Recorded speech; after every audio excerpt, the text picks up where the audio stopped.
तो कैसे हैं आप लोग। तो देखिए एक्सरसाइज 3.5 का क्वेश्चन नंबर फर्स्ट और सेकंड हम लोग कल कंप्लीट कर लिए। तो मतलब इससे पहले वीडियो में फर्स्ट किए थे और कल के वीडियो में सेकंड किए थे।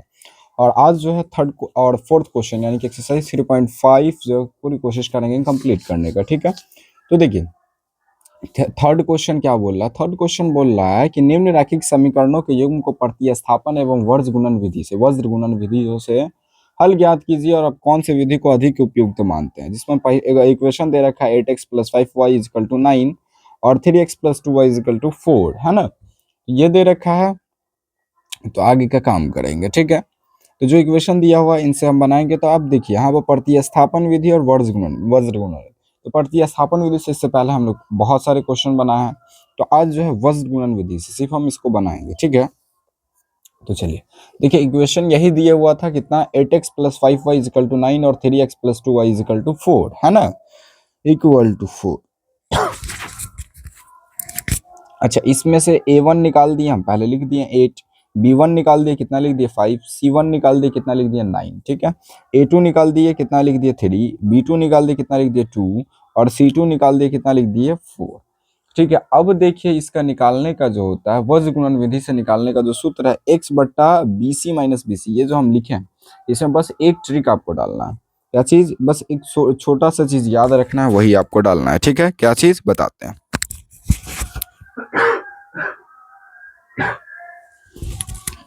तो इसमें सिर्फ हम डालेंगे 12 21। कितना डालेंगे 12 21। ठीक है, नंबर लिखेंगे 12 21 12 21 12 21, इतना लिख दिए। अब बन गया क्या चीज, ये वज्र गुणन विधि का जो है सूत्र आ गया हमारे पास। ठीक है, यहाँ से डायरेक्ट लिख देते हैं हल और उसके बाद का जो ये जो है सॉल्यूशन पूरा रहेगा। चलिए ठीक है, तो अब हम क्या करते हैं इसमें मान रखते जाते हैं। ठीक है, क्या चीज x के x बट्टा b1 का मान आप यहाँ से देखिए कितना है 5, तो 5 इंटू c2 का मान बताइए, c2 का मान कितना है 4 माइनस b2 का मान देखिए यहाँ से कितना है तो 2 गुना c1 का मान देखिए तो कितना है तो 9 है बराबर y के y बट्टा c1 का मान फिर से बताइए कितना 9 गुना a2 का मान बताइए कितना है तो a2 का मान 3 माइनस c2 का मान कितना है तो c2 का मान यहाँ से देख सकते हैं कितना 4 गुना a1 का मान बताइए कितना है तो a1 का मान यहाँ से देख लीजिए कितना है 8 बराबर 1 के 1 बट्टा a1 का मान बताइए तो कितना है तो 8 गुना b2 का मान बताइए तो कितना है तो 2 माइनस a2 का मान बताइए, a2 का मान कितना है तो 3 गुना b1 का मान अगर आप बताते हैं तो कितना आता है 5। ठीक है, चलिए अब आगे हम इसको सॉल्व करेंगे। ठीक, सॉल्व करते हैं तो देखिए x के x बट्टा 5 हो के कितना हो जाएगा 20 माइनस 2 नमा कितना 18 बराबर y के y बट्टा 9 3 कितना हो गया 27 माइनस 4 अठे कितना 32 बराबर 1 के 1 बट्टा 8 दूना कितना 16 माइनस 3 पचे 15। ठीक है, यहाँ तक कोई इशू होना नहीं चाहिए। चलिए ठीक है, देख लेते हैं एक बार सबका मान सही रखा है। c1 का मान 9, a2 का मान कितना 3, चलिए सही है। c2 का मान एक बार और देख लेते हैं 4 और a1 का मान 8, सही सब सही है लगभग। हाँ चलिए, अब यहाँ से अगर हम देखते हैं तो बताइए x के x बट्टा 20 में से 18 जाएगा तो कितना बच जाएगा 2 बराबर y के y बट्टा 27 में से 32 गया तो 5 बराबर 1 के 1 बट्टा 16 में से 15 गया तो कितना बच जाएगा 1 बच जाएगा। ठीक है, कोई इशू होना नहीं चाहिए। चलिए ठीक, अब क्या करते हैं कि अगला टर्म जो करते हैं कि x बट्टा 2 मतलब इस 1 बट्टा 1 में पहले हम x से कर देते हैं, उसके बाद फिर y वाले टर्म से करते हैं, है ना, क्रॉस मल्टीप्लाई। तो वही करेंगे x बट्टा 2 बराबर 1 बट्टा 1। ठीक है, अब यहाँ से क्रॉस मल्टीप्लाई होगा तो x बराबर 2 एकम कितना हो गया 2 होगा। ठीक है, अब देखिए यहाँ से अगर देखते हैं तो y, अब y वाले से करेंगे 1 बट्टा 1 में तो y बट्टा 5 बराबर 1 बट्टा 1। ठीक है, तो आगे का क्या आ जाएगा टर्म, y का हम 1 से गुना करेंगे तो y बराबर 5 का 1 से गुना करेंगे तो 5 एकम 5। तो यहाँ से y बराबर कितना आ गया 5 और x बराबर 2। तो अगर आगे हम लिख देते हैं, इसीलिए x बराबर कितना 2 और y बराबर कितना 5। ठीक है, ये आपका करेक्ट आंसर। ठीक है, अब चलिए फोर्थ क्वेश्चन करते हैं। अब देखिए अगला सवाल बोल रहा है कि निम्न समस्याओं में रैखिक समीकरण के युग्म बनाइए और उनके हल यदि उनका अस्तित्व हो किसी बीजगणितीय विधि से हल ज्ञात कीजिए, है ना। कोई सा भी बीजगणितीय विधि से इसका हम हल ज्ञात कर देंगे, काम बन जाएगा। जिसमें पहला क्वेश्चन है, एक छात्रावास के मासिक व्यय का एक भाग नियत है, ठीक है, तथा शेष इस पर निर्भर करता है कि छात्र ने कितने दिन भोजन लिया है। जब एक विद्यार्थी ए को 20 दिन भोजन करता है, जब एक विद्यार्थी ए को जो 20 दिन भोजन करता है, 1000 रुपये छात्रावास के व्यय के लिए अदा करना पड़ता है, ठीक है। जबकि एक विद्यार्थी बी को 26 दिन भोजन करता है तो छात्रावास के व्यय के लिए 1180 रुपये अदा करना पड़ता है। तो नियत व्यय और प्रति दिन के भोजन का मूल्य ज्ञात कीजिए, है ना। तो ज्ञात कर देंगे, इसमें क्या जाता है, तो मासिक व्यय इसका फिक्स है, तो मासिक व्यय हम लोग मान लेंगे और प्रतिदिन भी मान लेंगे, इसमें क्या जाता है। चलिए ठीक है, और नहीं नियत व्यय बोला है तो नियत व्यय मान लेंगे, तो लिखेंगे माना नियत व्यय बराबर कितना 100 रुपया, ठीक है, तथा प्रतिदिन व्यय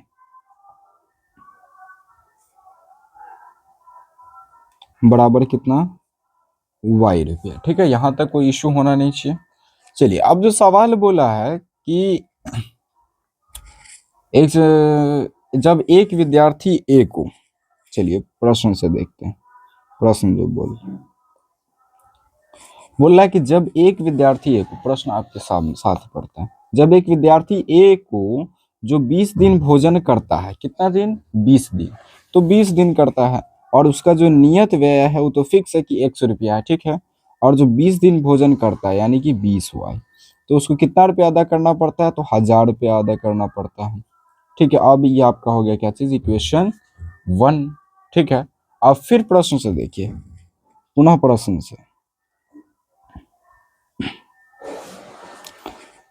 से, फिर सवाल से क्या बोल रहा है कि जबकि एक विद्यार्थी बी को 26 दिन भोजन करता है तो छात्रावास के लिए 1180 रुपया अदा करना पड़ता है। तो सबसे पहले उसमें से उसका जो नियत व्यय है तो फिक्स है कि वो तो लगेगा ही, और उसके बाद कितना दिन 26 दिन, तो 26y, और ठीक है कितना रुपया है 1180 रुपया लगता है, ठीक है। तो 1180 कितना हो गया, समीकरण 2 हो गया, ठीक है। अब यहां से देखिए कोई सा भी बीजगणितीय विधि बोला है कि किसी से भी आप हल कर सकते हैं, तो हम क्या करते हैं कि समीकरण 1 और 2, यहां पर देखिए x है समीकरण 1 में और समीकरण 2 में x है, ठीक है।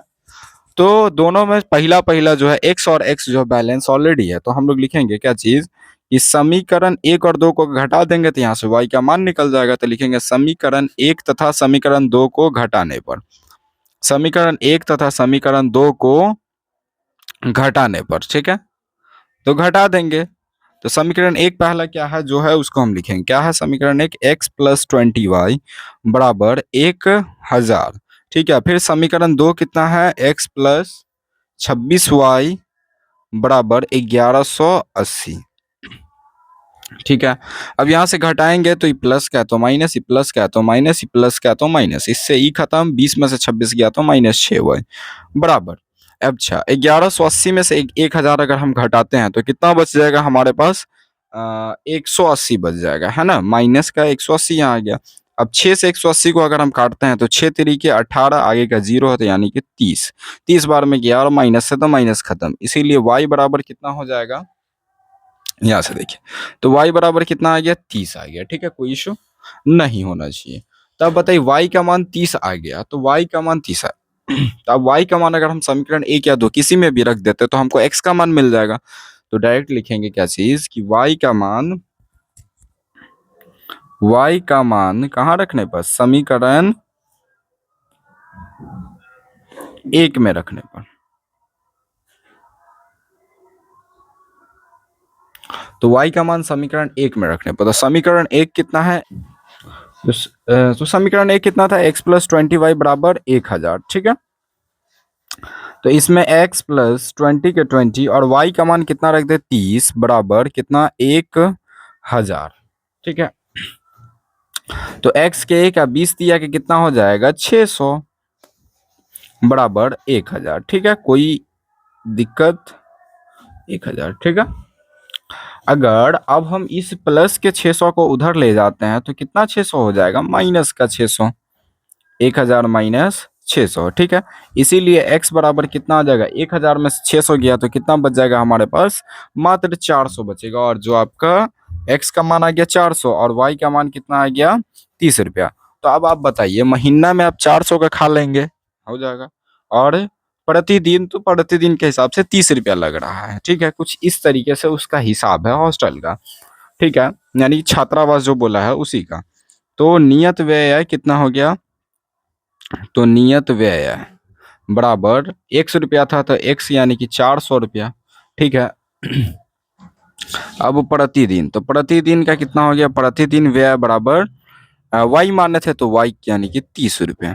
ठीक है, यही है आपका करेक्ट आंसर। चलिए ठीक है, अब नेक्स्ट क्वेश्चन करते हैं।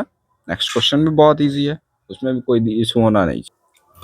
तो देखिए दूसरा क्वेश्चन है कि एक भिन्न 1/3 हो जाती है जब उसके अंश में से एक घटाया जाता है, और वह 1/4 हो जाती है जब हर में 8 जोड़ दिया जाता है। वह भिन्न ज्ञात कीजिए, है ना। वह भिन्न 1/3 हो जाती है। चलिए पहले हम भिन्न भिन्न किन किन चीजों को मिलकर बनता है, तो अंश और हर दोनों को मिल करके बनता है, तो हम लोग उसी को मान लेंगे। ठीक है, तो लिखेंगे माना अंश बराबर x, माना अंश बराबर x तथा हर बराबर क्या चीज, तथा हर बराबर y। ठीक है, तो अब प्रश्न से चलेंगे, तो यहां से डायरेक्टली लिख देते हैं इसीलिए भिन्न बराबर, इसीलिए भिन्न बराबर कितना x बटा y। ठीक है,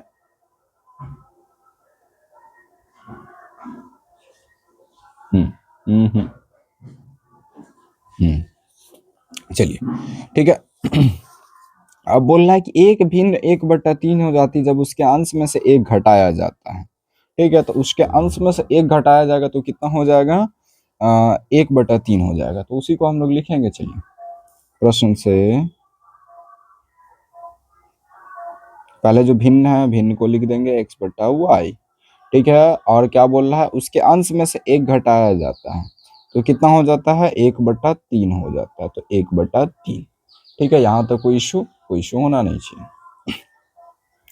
अब क्या करते हैं क्रॉस मल्टीप्लाई कर देते हैं, 3 का x से कर देंगे तो 3x, 3 का -1 से करेंगे तो -3, y का 1 से करेंगे तो y। तो अब आगे क्या होगा y वाला इधर आ जाएगा तो 3x, आई प्लस का y इधर आएगा तो माइनस का y, माइनस का 3 उधर जाएगा तो प्लस का 3। ठीक है, अभी हो गया आपका क्या चीज इक्वेशन 1। ठीक है, अब क्या करते हैं, अब जो अगला सवाल अगला फिर प्रश्न से देखेंगे, पुनः प्रश्न से,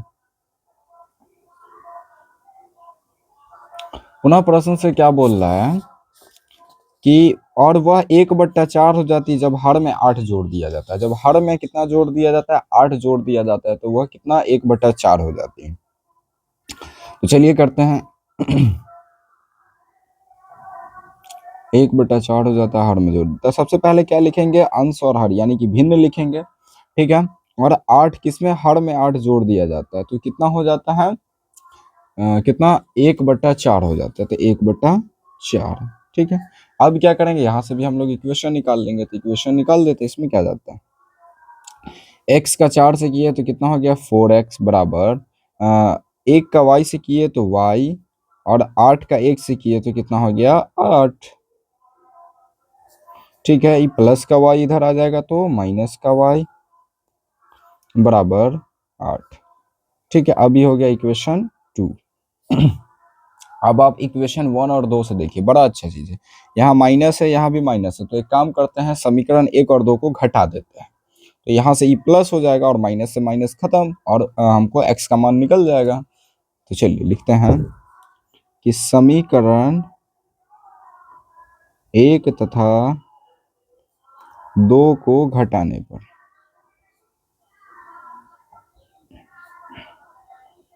समीकरण 1 तथा 2 को घटाने पर 3x माइनस वाई बराबर 3, 4x माइनस वाई बराबर 8, माइनस प्लस माइनस 3 में से 4 गया तो माइनस x, और ये खत्म, 3 में से 8 गया तो -5, यहाँ माइनस से माइनस खत्म, इसीलिए x बराबर कितना हो जाएगा 5। ठीक है, अभी क्या करेंगे कि x का मान समीकरण 1 या 2 किसी में रख देते हैं, तो हम रखते हैं 1 में। x का मान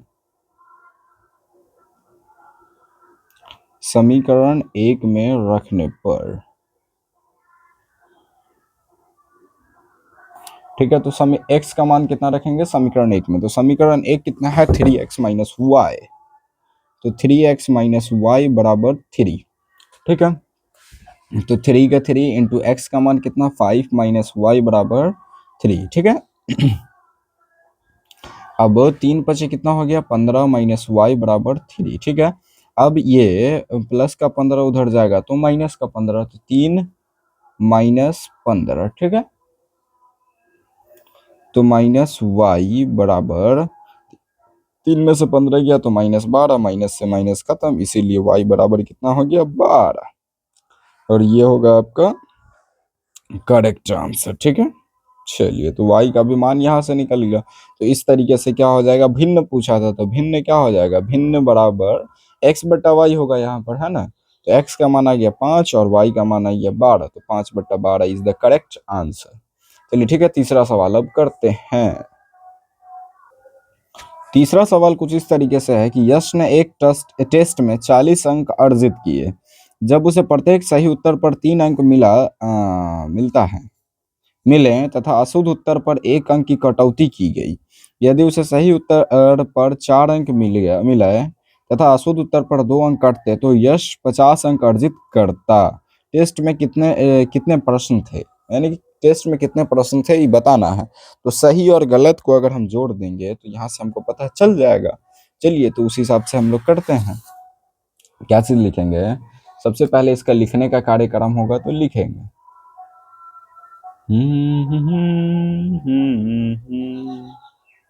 कितना सा क्वेश्चन है, थर्ड क्वेश्चन है, लिखेंगे माना सही उत्तर की संख्या, माना सही उत्तर की संख्या बराबर x। ठीक है, तो सही उत्तर ये, अब नेक्स्ट बोला था कि अशुद्ध उत्तर, तो लिखेंगे तथा अशुद्ध उत्तर की संख्या, अशुद्ध उत्तर की संख्या बराबर y। ठीक है, तो अब प्रश्न से देखेंगे, प्रश्न क्या बोल रहा है कि लिखेंगे प्रश्न से। प्रश्न बोल रहा है कि यश ने एक टेस्ट में 40 अंक अर्जित किए, यदि उसे प्रत्येक सही उत्तर पर 3 अंक मिले तथा अशुद्ध उत्तर पर 1 अंक की कटौती की गई, तो सही उत्तर पर कितना अंक मिलता है 3 अंक, तो सही उत्तर की संख्या तो 3x हो गया। ठीक है, और अशुद्ध उत्तर पर कितना मिलता है तो 1 अंक की कटौती, तो -1 y होगा, तो डायरेक्ट y भी लिखेंगे तो हो जाएगा, और कितना अंक मिला तो 40 अंक मिला। ठीक है, अब ये हो गया आपका इक्वेशन 1। ठीक है, यहाँ तक कोई इशू नहीं होना चाहिए। अब फिर देखिए, अब पुनः प्रश्न से,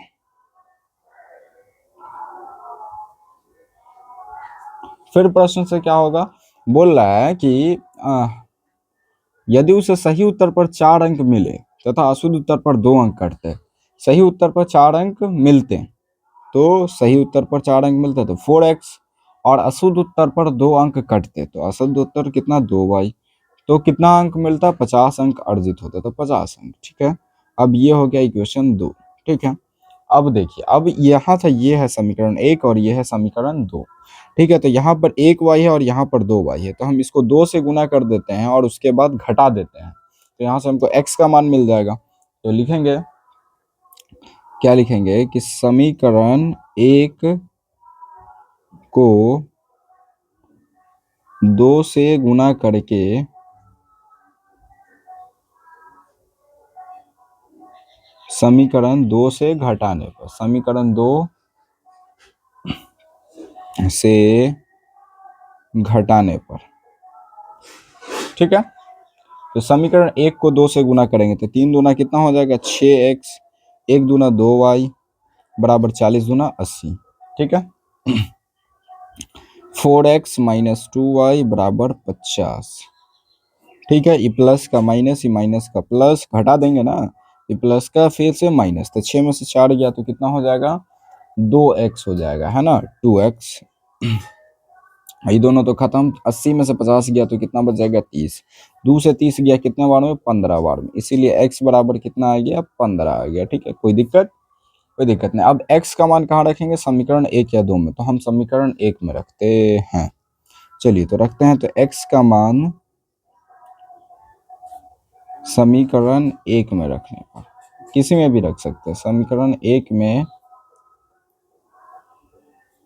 रखने पर, तो समीकरण 1 कितना है, 3x माइनस 1y है, तो उसको डायरेक्ट y लिखते हैं। ठीक है, बराबर 40। ठीक है, चलिए 3 के 3 इंटू एक्स का मान कितना है, 15, तो 15 माइनस y बराबर 40, 15 तिया कितना हो गया, 45 माइनस y बराबर 40, तो 45 ही प्लस का है तो उधर जाएगा तो माइनस का, तो 40 माइनस 45, तो 40 में से 45 जाएगा तो कितना हो जाएगा, 40 में से 45 जाएगा तो -5, तो यहाँ माइनस से माइनस खत्म, इसीलिए y बराबर कितना हो गया, 5।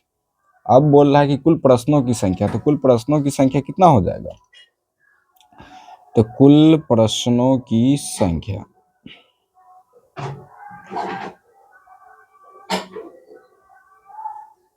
बराबर x प्लस वाई होगा, यानी कि 15 प्लस 5, ठीक है, बराबर 20।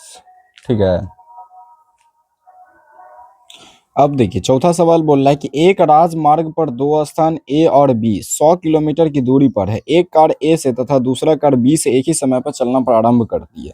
यदि ये कारें भिन्न भिन्न चालों से एक ही दिशा में चलती है तो वे 5 घंटे पश्चात मिलती हैं। दोनों कारों की चाल ज्ञात कीजिए, है ना। चलिए तो सवाल करते हैं।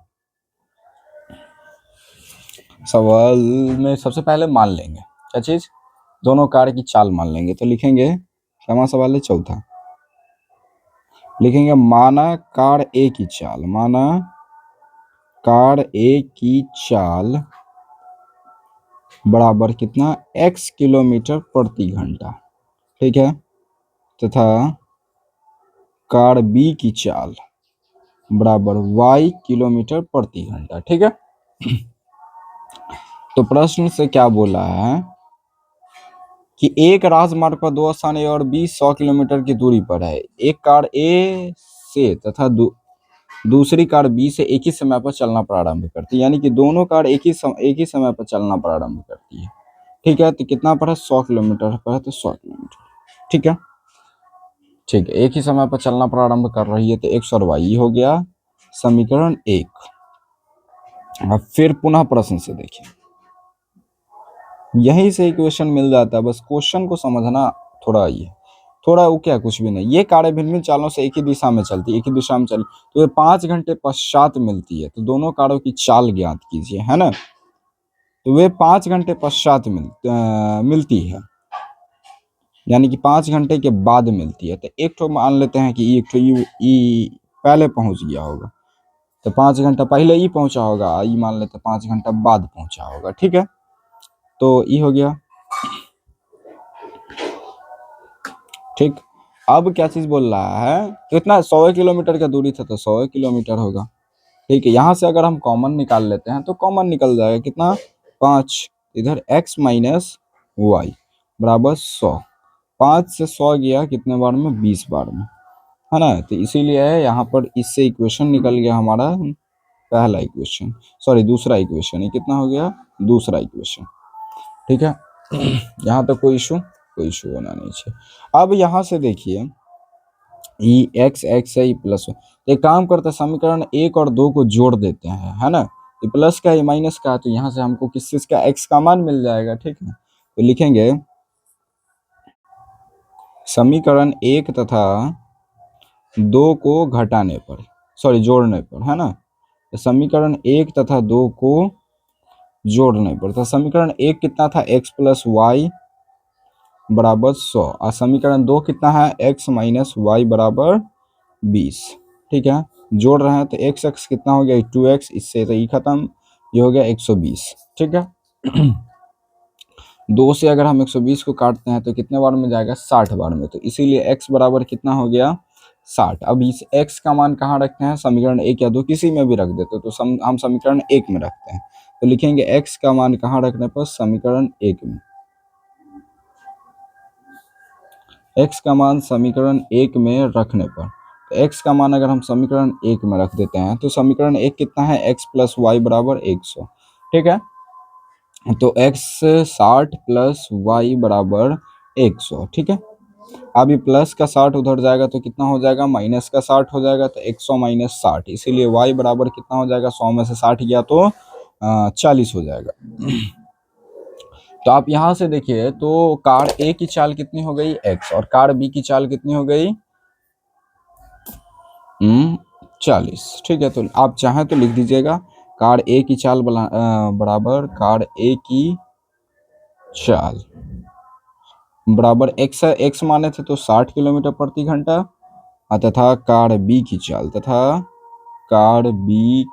चाल बराबर कितना, 40 किलोमीटर प्रति घंटा। ठीक है, चलिए अब नेक्स्ट देखते हैं 5वां सवाल, लास्ट सवाल जो होगा हमारा। 5वां सवाल बोल रहा है कि एक आयत का क्षेत्रफल 9 वर्ग इकाई कम हो जाता है यदि उसकी लंबाई 5 इकाई कम कर दी जाती है और चौड़ाई 3 इकाई बढ़ा दी जाती है। यदि हम लंबाई को 3 इकाई और चौड़ाई को 2 इकाई बढ़ा दे तो क्षेत्रफल 67 वर्ग इकाई बढ़ जाता है। तो आयत की विमाएं ज्ञात कीजिए। तो सबसे पहले चीज जानी कि विमा क्या चीज होता है, तो लंबाई और चौड़ाई दोनों को मिला करके क्या बनता है, विमा बनता है। ठीक है, तो उसी से हम लोग लंबाई और चौड़ाई, तो हम लोग लंबाई और चौड़ाई मान लेंगे। माना आयत की लंबाई, एक बार और फिर से हम आपको सवाल समझाएंगे, रुक जाइए, पहले मान लेते हैं। तो माना आयत की लंबाई, 5वां सवाल, तो 5वां माना आयत की लंबाई बराबर कितना, x, मीटर चाहे तो मीटर मान लेंगे, तथा आयत की चौड़ाई बराबर कितना, y मीटर। ठीक है, सवाल एक बार अब पढ़िए कि एक आयत का क्षेत्रफल 9 वर्ग इकाई कम हो जाता है, तो इसमें क्षेत्रफल का भी काम है। तो तथा तो क्षेत्रफल बराबर कितना हो जाएगा, तो क्षेत्रफल बराबर हो जाएगा कितना, आयत का क्षेत्रफल लंबाई गुना चौड़ाई होता है, तो लंबाई हम यहाँ पर माने हुए x और चौड़ाई माने हुए y, तो x y हो जाएगा। ठीक है, कोई इशू होना नहीं चाहिए। ठीक है, तो अब सवाल से चलते हैं, करते हैं प्रश्न से। सवाल क्या कह रहा है कि एक आयत का क्षेत्रफल 9 वर्ग इकाई कम हो जाता है यदि उसकी लंबाई 5 इकाई कम कर दी जाती है और चौड़ाई 3 इकाई बढ़ा दी जाती है। तो लंबाई कितना बढ़ाना है, 5, तो 5, देखिए सबसे पहले इधर ये लंबाई हो गया, ये चौड़ाई हो गया, और उसके बाद इधर ये क्या हो गया, क्षेत्रफल हो गया। ठीक है, इतना तक समझ रखिएगा। अब जो सवाल कहा है कि लंबाई 5 इकाई बढ़ा दी जाती है, ठीक है, और चौड़ाई 3 इकाई 5 इकाई कम कर दी जाती है, माइनस है, ये माइनस का है। ठीक है, और चौड़ाई 3 इकाई बढ़ा दी जाती है, तो चौड़ाई 3 इकाई बढ़ा दी है। ठीक है, तो ये कितना हो जाता है, आयत का क्षेत्रफल 9 वर्ग इकाई कम हो जाता है ना, आयत का क्षेत्रफल 9 वर्ग इकाई कम हो जाता है, तो 9 वर्ग इकाई कम हो जाएगा, तो -9। ठीक है, तो कम कर दिए। चलिए अब आगे हम हल करेंगे, तो x का y से गुना कर देंगे तो xy, और x का 3 से गुना करेंगे तो कितना हो जाएगा, +3x हो जाएगा। ठीक है, कोई इशू होना नहीं चाहिए। -5 का y से गुना करेंगे तो -5y, -5 का +3 से गुना करेंगे तो -15, बराबर ये कितना हो गया, xy -9। अब एक चीज देखिए, प्लस का xy भी प्लस का xy इधर आएगा तो ये तो माइनस होगा, तो हम यहीं से कार्यक्रम कर दिए। ठीक है, 3x -5y, आई माइनस का 15 उधर जाएगा तो प्लस का 15। ठीक है, चलिए 3x -5y बराबर 15 में से 9 गया तो 6 हो गया, ये कितना हो गया, इक्वेशन 1। अब फिर प्रश्न से देखिए, आगे लिखेंगे पुनः प्रश्न से। ठीक है, फिर प्रश्न से क्या बोल रहा है कि यदि हम लंबाई को 3 इकाई और चौड़ाई को 2 इकाई बढ़ा दे तो क्षेत्रफल 67 वर्ग इकाई बढ़ जाता है। तो कर देते हैं, इसमें क्या जाता है। देखिए सबसे पहली चीज जो है, लंबाई या चौड़ाई दिए हुआ था, यहाँ पे लंबाई लिखिए, यहाँ पे चौड़ाई लिख लीजिए, और इधर क्षेत्रफल लिख लेते हैं। ठीक है, तो लंबाई को 3 इकाई बढ़ा देते हैं, 3 इकाई और चौड़ाई को 2 इकाई, दोनों में बढ़ाना है तो +3 और इधर +2। ठीक है, इधर क्षेत्रफल कितना बढ़ जाता है, 67 वर्ग इकाई बढ़ जाता है, तो 67 बढ़ेगी। ठीक है, चलिए अब आगे का कार्यक्रम करते हैं। तो x का y से गुना कर दिए तो क्या हो गया xy, x का +2 से गुना किए तो क्या हो जाएगा 2x, 3 का y से गुना करेंगे तो कितना हो गया 3y। ठीक है, फिर 3 का 2 से गुना करेंगे तो 6 हो गया। इधर ही xy +67, xy से xy यहाँ पे खत्म, +2x +3y +6 का उधर जाएगा तो माइनस का 6, तो 67 - 6। ठीक है, तो 2x + 3y बराबर 67 में से 6 गया तो 61, ये हो गया इक्वेशन 1। यहाँ तक कोई इशू होना नहीं चाहिए। अब क्या है, समीकरण 1 है और समीकरण 2 है। ठीक है, तो समीकरण 1 यहाँ पर देखिए 3x और यहाँ पर 2x है ना।